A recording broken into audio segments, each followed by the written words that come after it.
السلام علیکم ورحمۃ اللہ وبرکاتہ۔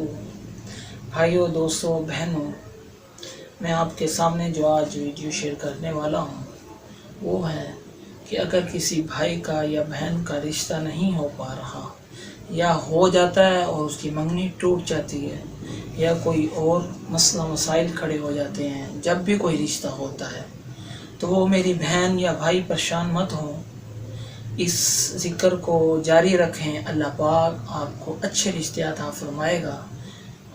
وہ ذکر یہ ہے کہ اول آخر 11 مرتبہ درود پڑھیں اور اس کے بعد 95 مرتبہ اس آیت کی تلاوت کریں۔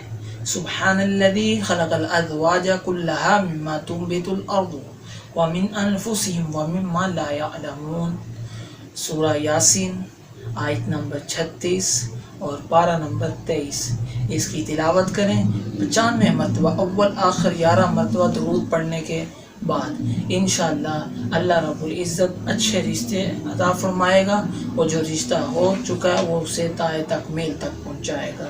اگر ہماری آپ کو ویڈیو اچھی لگے تو ہمارے اس اسلامک سکول چینل کو لائک سبسکرائب ضرور کریں تاکہ ہماری آنے والی ہر ویڈیو آپ تک پہنچے اور آپ اس سے مستفید ہوں، فائدہ اٹھائیں۔ آپ ہمارے لیے دعا کریں، ہم آپ کے لیے دعا گو ہیں۔ اللہ پاک ہم سب کا حامی و ناصر۔ السلام علیکم۔